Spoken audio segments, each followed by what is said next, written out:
오늘 산을 옮기는 믿음 9번째 시간입니다. 우리 제목 한번 같이 읽어볼까요? 같이 읽겠습니다. 시작. 행동하는 믿음, 진정한 믿음은 행동으로 고백된다. 한 번만 더요. 시작. 행동하는 믿음, 진정한 믿음은 행동으로 고백된다. 오늘 본문 말씀은 야고보서 2장 17절에서 22절입니다. 야고보서 2장 17절에서 22절. 우리 같이 한번 읽겠습니다. 시작. 이와 같이 행함이 없는 믿음은 그 자체가 죽은 것이라. 어떤 사람은 말하기를 너는 믿음이 있고 나는 행함이 있으니 행함이 없는 내 믿음을 내게 보이라. 나는 행함으로 내 믿음을 내게 보이리라 하리라. 내가 하나님은 한 분이신 줄을 믿느냐? 잘하는도다. 귀신들도 믿고 떠느니라. 아, 허탈한 사람아, 행함이 없는 믿음이 헛것인 줄을 알고자 하느냐? 우리 조상 아브라함이 그 아들 이삭을 제단에 바칠 때에 행함으로 의롭다 하심을 받은 것이 아니냐? 내가 보거니와 믿음이 그의 행함과 함께 일하고 행함으로 믿음이 온전하게 되었느니라. 마지막 행함으로 한번 같이 읽어볼까요? 시작. 행함으로 믿음이 온전하게 되었느니라. 아멘. 오늘 읽은 이 본문 말씀에서요, 이 야고보는요, 믿음에 대해서 매우 중요한 사실을 가르치고 있습니다. 이 시리즈와 접목해보면요, 이 산을 옮기는 믿음에 있어서 매우 중요한 한 가지 진리를 가르치고 있는데, 그것은 방금 우리가 읽었던 것처럼요, 참된 믿음, 더 나아가 산을 옮기는 믿음은 언제나 우리의 행동과 연결되어져 있다는 거예요. 지금 읽지는 않았는데요, 이 17절 앞절에 뭐라고 되어 있냐면요, 만약 헐벗고 먹을 것이 없는 형제와 자매가 있는데 너희가 만약 그들을 향해서 평안히 가서 따뜻하게 하고 배불리 먹으라 말만 하고 그들의 필요를 실질적으로 채워주지 않는다면 아무런 유익이 없는 것처럼 축복의 말은 있지만 그 말과 일치하는 행동이 없는 믿음은요, 참된 믿음이 아니다라고 야고보가 말했습니다. 그리고 더 나아가서 야고보는 이런 행함이 없는 믿음을 뭐라고 말했죠? 죽은 믿음이라고 말합니다. 여러분, 믿음은 눈에 보이지 않죠? 맞나요? 우리 안에 있는 각 사람의 믿음은요, 보이지 않아요. 그렇지만 성경은 그 보이지 않는 우리 안에 있는 믿음이 보이는 행함에서 반드시 측정될 수 있어야 된다는 거예요. 여러분, 신앙은 추상적이지 않습니다. 그 보이지 않는 현실이요, 반드시 여러분의 삶 가운데 보이는 영역 가운데 측정이 가능해야 된다는 거예요. 이처럼 눈에 보이지 않는 믿음을 우리의 행함으로 드러내 보일 수 없다면 사실 우리는 보이지 않는 영적의 실제를 가지고 있다고 주장할 수 없다는 거예요. 저에게 믿음이 있습니다. 믿음 주시옵소서. 믿음이 있습니다라고 말해도요, 그것이 만약 눈에 보이는 행함의 영역에서 측정이 안 된다면 우리가 말하고 있는 것을 실제로는 소유하지 못하고 있을 수 있다는 거예요. 다시 말하면 보이지 않는 하나님을 향한 여러분의 믿음의 진실됨은요, 다시요, 보이지 않는 하나님을 향한 여러분의 믿음의 진실됨은 여러분의 행함을 통해 측정된다는 거예요. 아멘?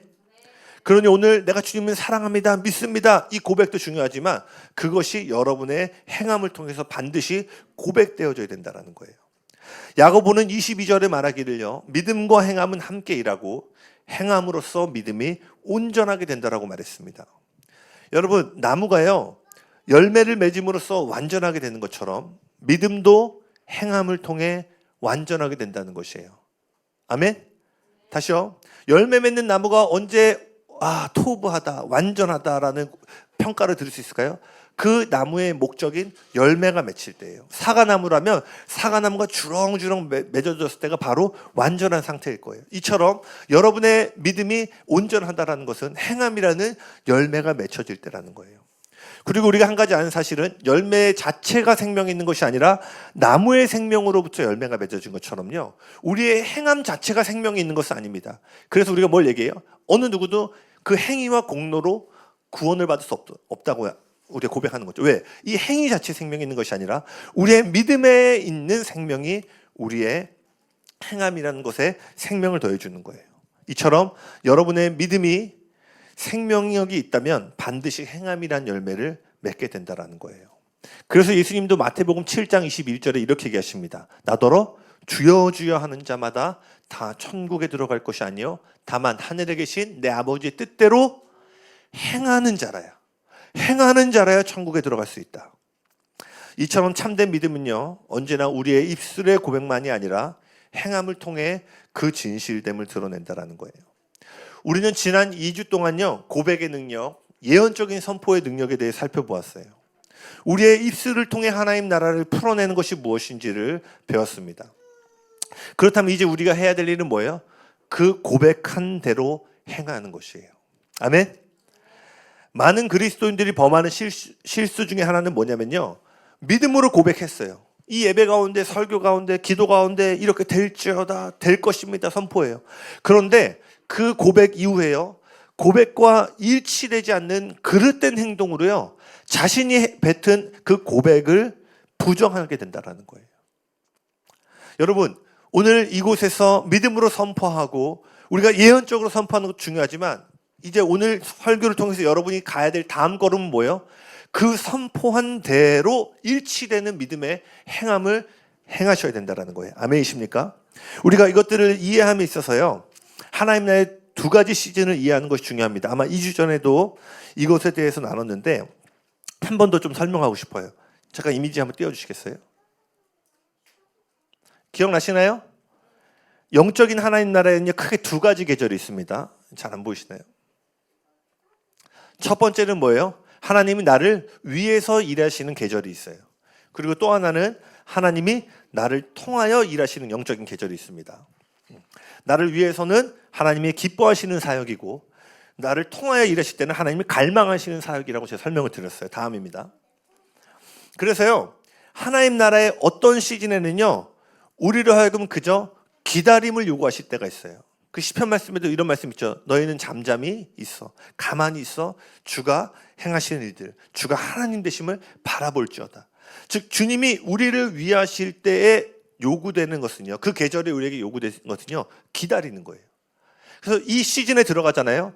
여러분이 뭐 선포를 뭐 나팔을 불고 뭐 장구를 치고 뭐를 해도요 이 기다림의 계절은 돌파가 일어나지 않아요. 왜냐하면 저 계절에서의 돌파의 키는요 가만히 있는 거예요. 그래서 이 기다릴 때는 뭐 하는 거예요? 그저 하나님이 행하신 일들을 받는 것입니다.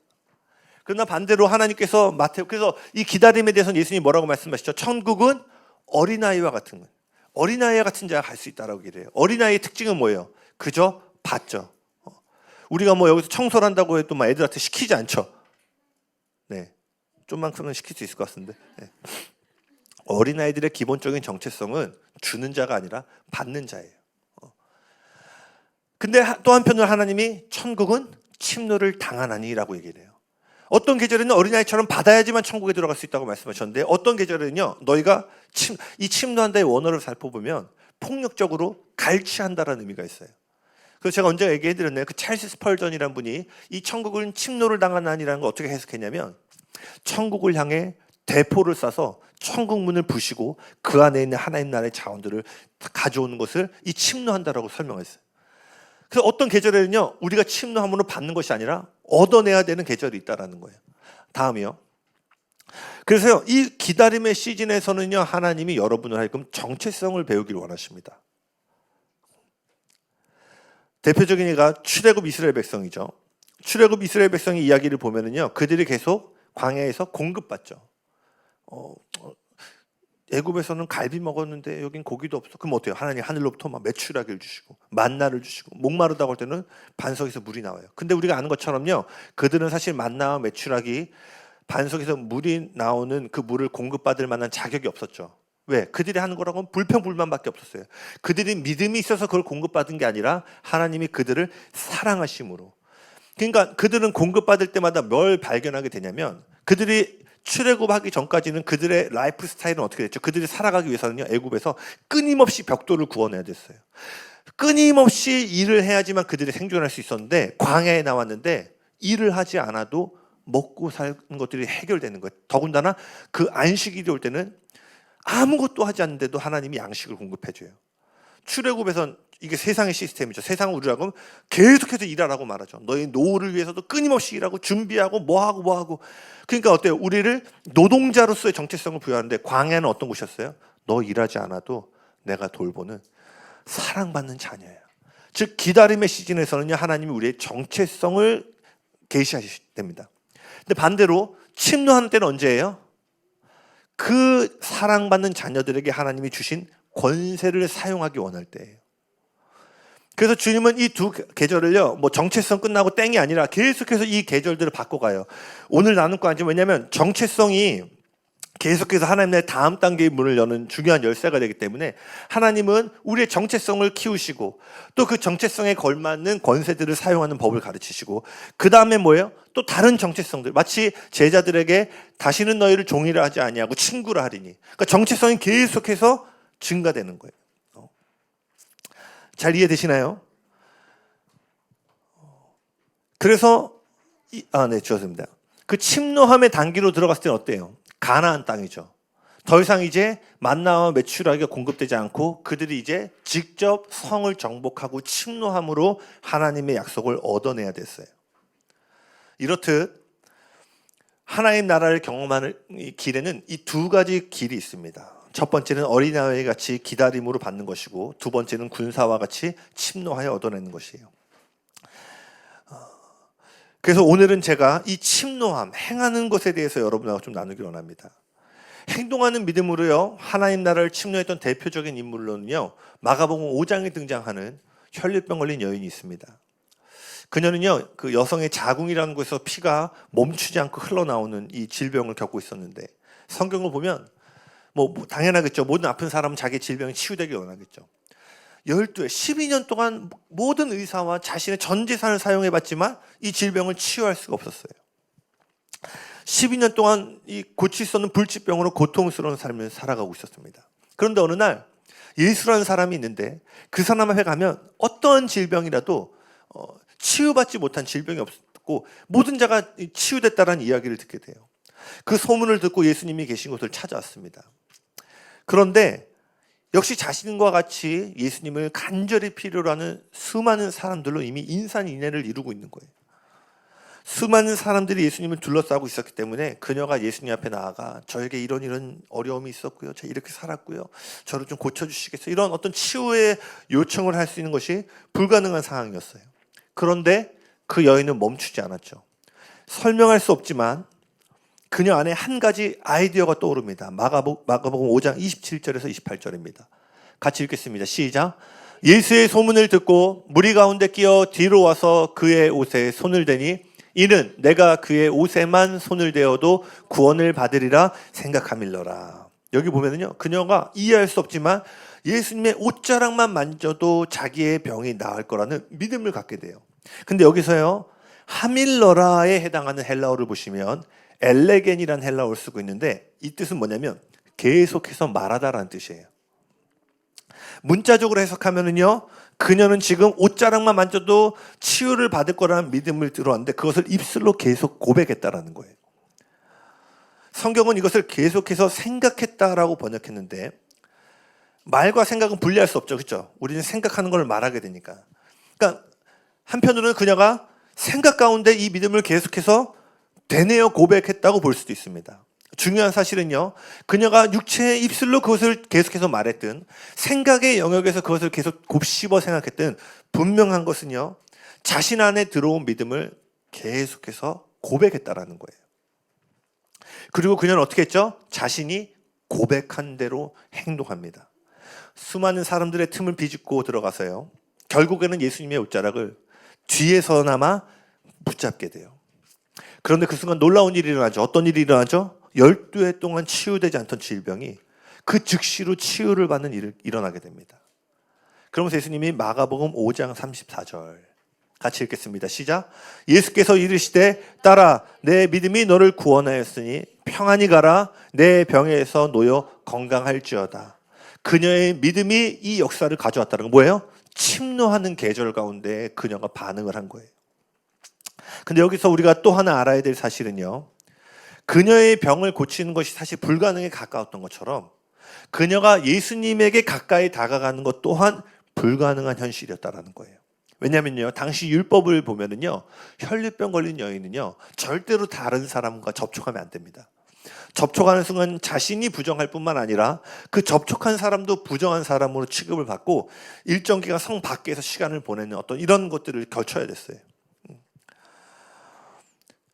그렇기 때문에 율법의 기준에서 그녀는 언제나 고립되어 있어야 됐어요. 즉 그녀가 사람들 사이로 비집고 들어간 것은요, 당시에 교회의 가르침을 어기는 행동이었다라는 거예요.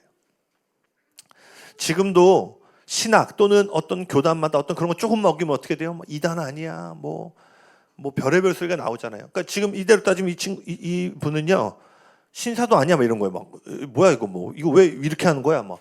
그러니까 그냥 보통 행위가 아니는 거. 특별히 율법이요, 우리와 달리 그들은, 유대인들은 자신의 정체성이고요, 그들의 모든 것이기 때문에 우리도 성경을 소중하게 여기지만 그들에게는, 그래서 이스라엘 가보신 분들, 그 여기 머리 따고 있는 분들을, 그들은 안식일 때 차 지나갈 때 막 대로변에 나와서 돌 던지고 그래요.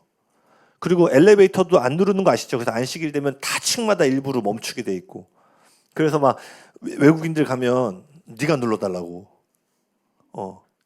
뭐 하는 건지 모르겠는데 그 정도로 뭐예요? 그리고 저도 이스라엘 가서 참 놀랐던 게 안식일 날 공항부터 해서 다 쉬는 거예요. 야, 한 나라가 성경의 말씀을 그대로 이것들을 살아내는구나. 뭐 올드시티 갔을 때는요, 제가 장막절에 한번 갔는데 막 좀비 영화처럼 아무도 없는 거 있잖아요. 그러니까 물론 그 세속적인 있는 저기 수도로 가면 그런 거 상관없이 하지만 여전히 그 하나님 말씀 지키는 올드시티에 가면은요, 안식일날 딱 나왔는데 와, 뭐 사람 다 죽어서 없는 것처럼 아무도 없는 거예요. 지금도 그들이 그렇게 하나님의 말씀을 소중히 여기는데 이때 당시에는요, 그 말씀을 어긴다? 보통 일이 아니었던 거죠. 그러니까 그녀가 예수님께 율법을 거슬러서 나아갔다는 것은요, 어마어마한 위협을 무릅쓰는 행동이었다는 거예요.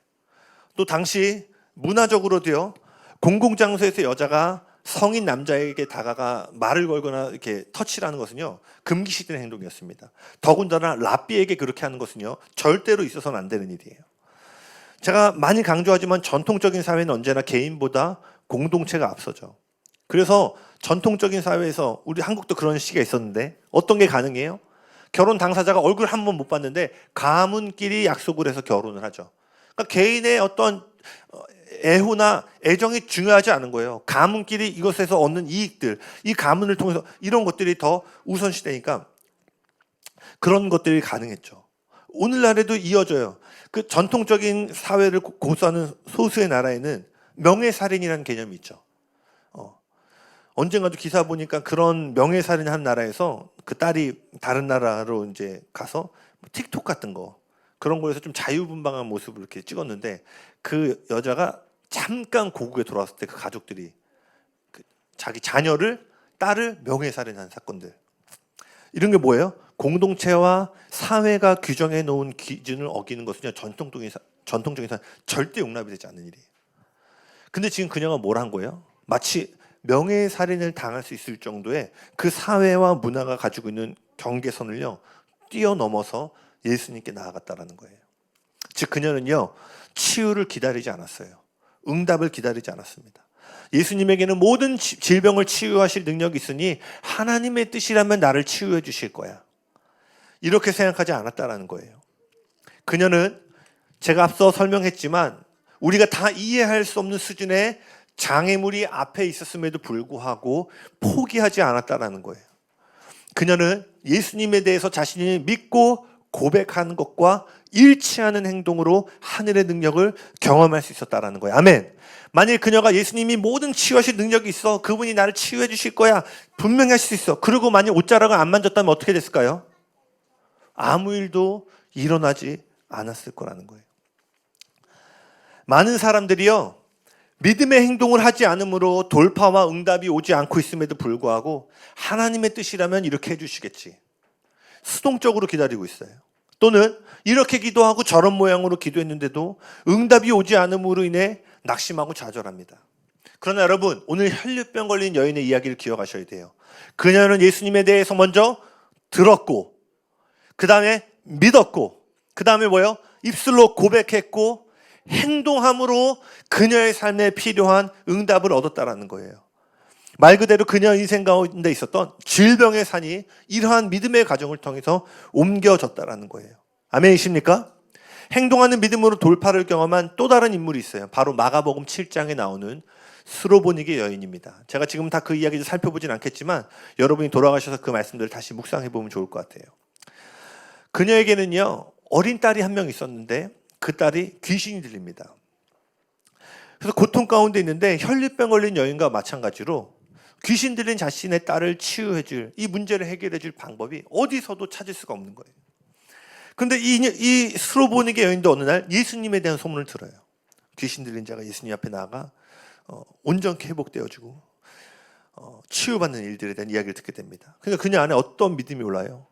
예수님에게 가면 내 딸의 문제를 해결해 줄 거라는 믿음을 갖게 돼요. 그래서 그녀는 무작정 예수님이 계신 곳을 향해 나아갑니다. 그리고 예수님을 만나자 그 예수님 앞에 엎드려서 자신의 상황을, 처지를 얘기하고 예수님께 자신의 딸을 고쳐달라고 간절히 요청해요. 마태복음 15장에도 이 동일한 본문이 나오는데요. 그 본문에서 마태복음 15장을 보면은요, 제자들이 뭐라고 하냐, 예수님 저 여자 쫓아내버리라고, 우리가 상종할 사람이 막 쫓아내라고 이렇게 얘기돼 있어요. 근데 그녀는요, 예수님의 다리를 붙잡고 놓질 않았어요. 그녀는 오늘 내가 응답받지 않고는 결코 돌아가지 않겠다라는 단호한 결심으로 예수님을 붙잡고 매달립니다. 그런데 스로보니게 여인에게는요, 혈류병 걸린 여인보다 더 큰 장애물이 하나가 있었는데 그것은 바로 그녀가 이방인이었다는 사실이에요. 이런 사실은 예수님의 대답에서 분명하게 발견됩니다. 마가복음 7장 27절입니다. 마가복음 7장 27절. 같이 읽겠습니다. 시작. 예수께서 이르시되 자녀로 먼저 배불리 먹게 할지니 자녀의 떡을 취하여 개들에게 던짐이 마땅치 아니하니라. 야, 물론 원어로 보면은 강아지라는 표현이 좀 더 가깝지만 사실 오늘날 이 유대인들에게는요, 지금은 우리가 개를 반려견이라고 해서, 여기도 반려견의 어머니 계신데, 아주 우리 사람과 가까이 지내는 동물력이지만 이 당시에는요, 유대인들에게 개는 부정한 짐승이었어요. 그래서 이방인들에게 뭐라고 하냐면 너는 개 같은, 뭐랄까요? 표현이 그렇네. 개가, 자, 강아지가, 개와 같다. 이 유대인들이, 이방인들이 너희는 개와 같은 족속이다, 이렇게 할 정도로 개는 아주 누군가를 비하하고 경멸할 때 쓰는 표현이에요. 물론 예수님이 그런 단어로 쓰신 건 아니지만 분명한 건 뭐예요? 간절히 도움을 구하는 사람에게 너무나도 냉정하고 냉소적인 반응으로 예수님이 반응하신 거예요. 야, 여러분 이렇게 하는데 제가 이렇게 얘기하면 어떻게 하시겠어요? 교회 다 떠나시겠죠? 최에 가서 선생님 저 이런 거 도와줘. 야, 내가 너랑 지금 상종한 강아지 같은 녀석. 너한테 줄 떡은 없다. 이렇게 하면 예수님은 마태복음 15장에서 뭐라고 얘기하냐면요, 나는 이스라엘의 집에 잃어버린 양을 위해 찾아왔고 다른 데로 보내를 받지 않았다. 즉 나는 내가 너랑 상관할 때가 아니다라고 얘기를 해요. 왜죠? 당시에는 이방인들에게 복음의 문이 열리지 않았어요. 하나님 나라의 계획은요, 먼저 유대인들에게 복음이 전파되고 그들이 복음을 거절함으로 이방인에게 넘어가는 것이 이제 하나님 나라의 큰 계획이었어요. 그러니까 아직 이 이방인의 때가 오지 않았기 때문에 예수님이 이렇게 말씀하신 거죠. 그런데 그녀는요, 포기하지 않아요. 그리고 이렇게 얘기합니다. 마가복음 7장 28절. 같이 읽겠습니다. 시작. 여자가 대답하여 이르되 주여 올소이다마는 상 아래 개들도 아이들이 먹던 부스러기를 먹나이다. 이 여인의 대답을 들으신 예수님은요, 그녀가 간절히 구하는 요청에 응답을 해주세요. 자, 여기 행함으로 믿음의 역사를 경험한 두 여인에게는요, 있는 공통점이 있습니다. 첫 번째는 뭐예요? 둘 다 예수님에 대해서 가장 먼저 듣게 됩니다. 여러분, 믿음의 시작은 말씀을 듣는 거예요. 아멘.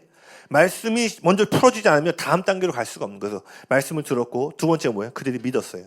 그리고 세 번째는 뭐예요? 고백해요. 이 여인은 뭐라고 고백해요? 맞아요. 하지만 주인의 상에 떨어지는 부스러기를 먹지 않습니까?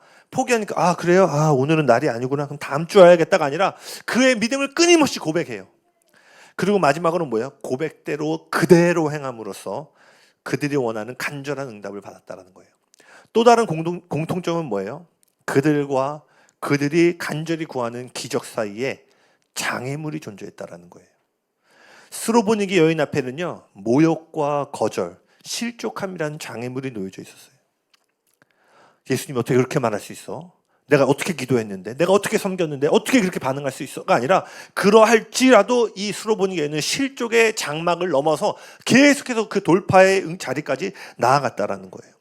두 여인은 모두 그들이 진정으로 필요로 하는 응답이요, 그들 앞에 있는 어마어마한 장애물 넘어 뒤에 놓여져 있었다라는 거예요. 그래서 믿을 뿐만 아니라 행함으로 그 장애물을 돌파하여 넘어갈 때 그들이 필요로 하는 응답을 잡을 수 있었다라는 거예요. 여러분, 다시 말합니다. 여러분 인생에요, 여러분이 뭔가를 하지 않아도 주님이 돌파와 응답을 가져다 주신 때가 있어요. 우리가 개인적인 여정에서 시즌은 다를 수 있습니다. 그러나 지금 이 공동체에서 이 메시지를 통해 선포되는 건 뭐예요? 지금은 침노하여 붙잡아야 될 때라는 거예요. 여러분 앞에 지금 수로보니게 여인과 혈류병 걸린 여인처럼 어떠한 장애물이 있다 할지라도요, 지금 여러분에게 필요한 응답은요, 그 장애물 뒤에 있기 때문에 지금은 약한 믿음이 아니라 강한 믿음으로 어떻게든 그것을 돌파하고 전진하는 강한 믿음으로 반응해야 된다는 거예요. 아멘이십니까? 이 두 이야기에서 발견되는 또 다른 사실이 뭐예요? 믿음의 행동은요, 자연스러운 반응이 아니라는 거예요. 다른 말로요, 자연적으로는 우리가 결코 행하지 않을 움직임이라는 거예요. 믿음의 행동은 뭐예요? 안전지대를 벗어나는 용기의 행동입니다. 철이 형제 잠깐만 나와주시겠어요? 제가 아까 예배하다 문득 생각이 들어서. 믿음의 행동이 왜 어렵냐면요, 재범이 있었으면 재범이 불렀을 텐데, 저 안경 좀 잠깐 벗어주시겠어요?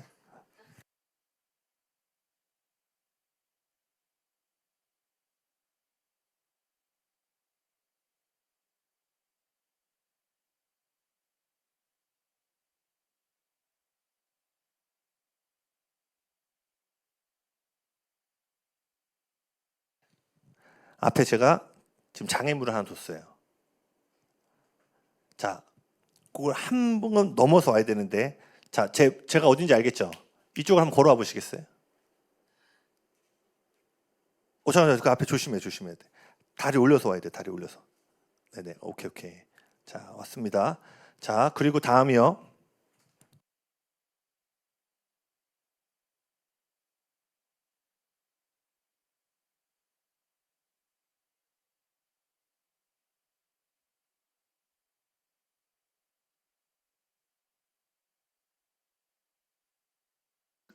네, 벗으셔도 됩니다. 네네네. 제가 뭘 말하고 싶냐면, 믿음의 행동은요, 보이면서 가면 누구나 할 수 있는 거예요. 근데 아까 말한 것처럼 믿음의 행동이 왜 어렵냐면 자연스럽게 이루어지지 않아요. 자연스럽게는 뭐예요? 예수님 안 된다고 했네? 말아야지. 오늘 무리들이 많이 있네? 안 되겠네. 율법이 안 된다고 하네? 안 되겠네. 그러니까 뭐냐면요, 왜 우리가 많은 경우에 돌파를 못 하냐면요, 안전지대에서 그 돌파를 보기 원하는 거예요. 뭔가 계속 해석이 되고 눈에 보이면 가고 싶은 거예요. 그러나 우리가 믿음 시리즈를 통해서 본 건 뭐예요? 믿음은 뭐예요? 갈 바를 알지 못하지만 가는 거예요. 눈이 가려져 있지만 하나님이 반드시 나를 좋은 길로 인도해 주심을 믿고 담대히 그 발을 내딛는 거예요. 오늘 우리에게 필요한 건 뭐냐면요, 계시가 중요합니다. 깨닫는 게 중요해요. 그러나 언젠가 말했죠, 보이지 않는 것, 보이지 않고 하나님을 신뢰하는 것이 우리가 보는 거 이해하고 가는 것만큼 중요하다라는 거예요. 아멘이십니까? 안타깝게도 많은 사람들이요, 안전한 곳에 머문 채 자신들에게 주어진 것을 선포하는 데 만족하고 있다는 거예요. 입술의 권세까지 회복되어졌어. 그렇구나. 부정적인 얘기하면 안 되고 믿음의 언어를 해야 되는구나. 때로는 그 아직 이루어지지 않은 미래의 현실을 내가 예언적으로 선포해야 되는구나. 근데 뭐야? 안전지대를 안 벗어나는 거야. 다시 말해 그들은 돌파와 기적에 요구되는 불편함을 감수하지 않는 겁니다. 우린 여기서 하나님이 우리에게 주신 것과 우리가 실제로 가진 것의 차이를 이해해야 돼요. 여러분, 우리는 모두 예수 그리스도 안에서 하나님 아버지의 자녀로 입양되었습니다. 아멘? 네. 누구든지 그 아들 예수를 믿는 자는 하나님의 자녀가 되는 권세를 주셨다라는 거예요. 여러분, 하나님의 집에 입양되었다라는 건 뭐예요? 그 집에 있는 아버지의 것을 마음껏 사용할 수 있다라는 거예요. 제가 서집사님 집, 김두환 선생 집 가면 냉장고 마음대로 못 열죠.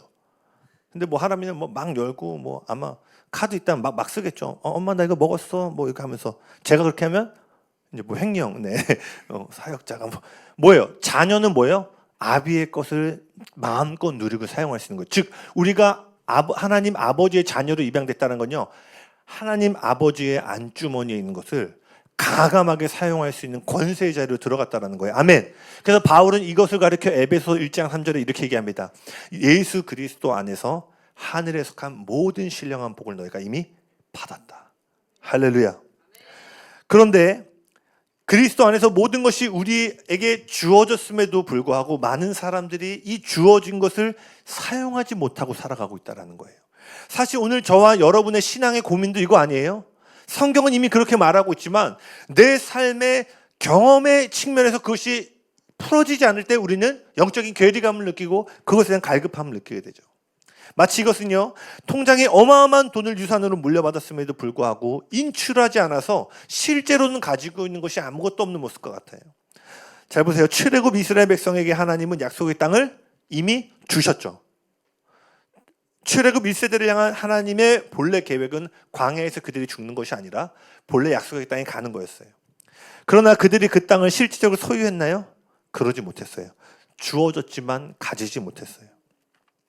그들에게 약속의 땅은 이미 주어졌지만 가지지 못했다는 사실을 여러분 기억하셔야 돼요. 왜 이런 일이 일어날까요? 여러분, 우리에게도 여러분에게도 저마다의 가나안 땅이 이미 주어졌습니다. 아멘. 네. 김도원 씨는 이미 취하신 것 같습니다. 왜냐하면 이미 가게 이름이 가나안 국수이기 때문에 이미 점령하셨습니다. 네. 이 교회뿐만 아니라 여러분 각 사람의 인생을 향한 주님의 약속의 땅이 있어요. 아멘. 그것은 이미 주어졌습니다. 하늘에서는 이미 여러분이 어머니의 태로부터 지어지기 전부터 창세전에 여러분을 향한 약속의 땅은 주어졌다라는 거예요. 그런데 여기 잘 들어보셔야 돼요. 여러분이 그러나 하나님 말씀 앞에 순복하는 만큼만 그 약속의 땅을 정복하고 사용할 수 있다라는 거예요. 이제 결론이에요.